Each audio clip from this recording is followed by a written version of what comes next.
ইসলামপুরে তৃণমূলের শক্তি প্রদর্শন মিছিল করে 4 কেন্দ্রের প্রার্থীদের মনোনয়নপত্র দাখিল। বৃহস্পতিবার ইসলামপুর মহকুমা শাসকের দপ্তরে মনোনয়নপত্র দাখিল করলেন ইসলামপুর মহকুমার 4টি বিধানসভা কেন্দ্রের তৃণমূল কংগ্রেসের প্রার্থীরা। এদিন মনোনয়নকে ঘিরে শহর জুড়ে ছিল তৃণমূল কর্মী সমর্থকদের ব্যাপক উচ্ছ্বাস ও শক্তি প্রদর্শন। ইসলামপুর ট্রাক স্ট্যান্ড থেকে একটি বিশাল মিছিলের মাধ্যমে প্রার্থীরা মহকুমা শাসকের দপ্তরের উদ্দেশ্যে রওনা দেন। মিছিলে অংশ নেন দলীয় কর্মী সমর্থকরা। ঢাক ঢোল, দলীয় পতাকা ও স্লোগানে মুখর হয়ে ওঠে ইসলামপুর শহর। এদিন চোপড়া বিধানসভা কেন্দ্রের প্রার্থী হামিদুল রহমান, ইসলামপুর বিধানসভা কেন্দ্রের প্রার্থী কানাইয়ালাল আগরওয়াল, গোয়ালপুকুর 1 নম্বর ব্লকের প্রার্থী গোলাম রব্বানী এবং গোয়ালপুকুর 2 নম্বর ব্লকের প্রার্থী মিনাজ আরফিন আজাদ মনোনয়নপত্র দাখিল করেন।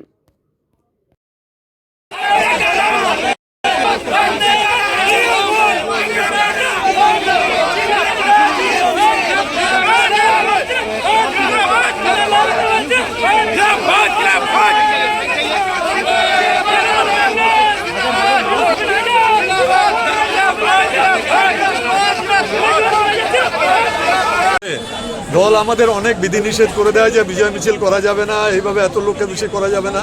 ওই জন্য আজকে আমরা নমিনেশনের দিনে বিজয় মিছিলটা করে নিয়েছি। আজকে বিজয় সমাবেশ, এখানে আমরা 4 জন আজকে এখানে নমিনেশন ফাইল করছি। চাকুলিয়া থেকে মিনাজ আছেন, গোয়ালপুর থেকে রব্বানী সাহেব আছেন, ইসলামপুর থেকে আমি, আর চোপড়া থেকে হামিদুল রহমান।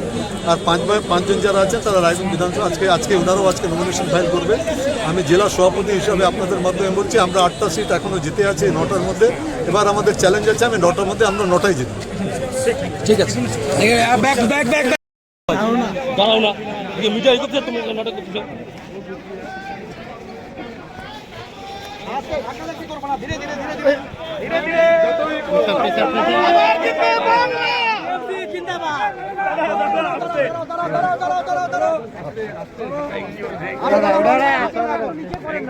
বললাম আজকে 4টা হচ্ছে ক্যান্ডিডেট তৃণমূল কংগ্রেসের, আপনারা হচ্ছে নমিনেশন করতে এসেছেন। রব্বানী সাহেব, কানাইয়ালাল আগরওয়াল, হামিদুল রহমান এবং মিনাজুল আরেফিন আজাদ।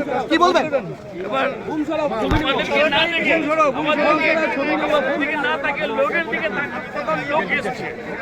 জোয়ার হয়ে গেছে আমাদের বন্দ্যোপাধ্যায়কে যুদ্ধের জন্য।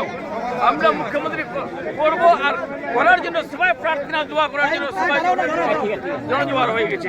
আর 4 জনের মধ্যে আমরা 4 জনই দিয়ে আসবো।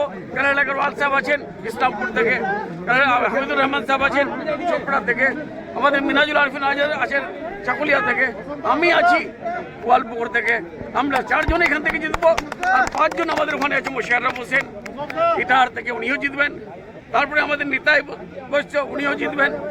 তারপরে আমাদের কালিয়াগঞ্জ থেকে, আবার রায়গঞ্জ থেকে কৃষ্ণ কল্যাণী সাহেব আছেন, উনিও জিতবেন।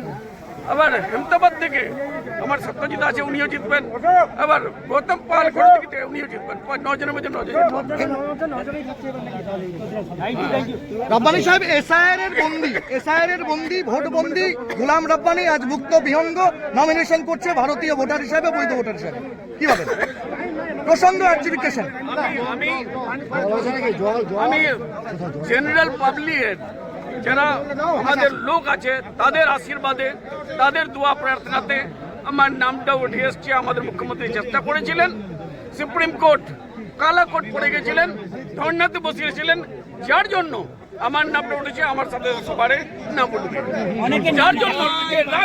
অনেকের এখনো বাকি আছে, অনেকের বাকি আছে, তাদের জন্য রব্বানীর কি ভূমিকা থাকবে? সবকটা আমরা ট্রাইব্যুনালে যাবো। ট্রাইব্যুনাল থেকে আমরা জিতে আমরা সবাইকে ভোটার লিস্টে নাম তুলে তারপরে আমরা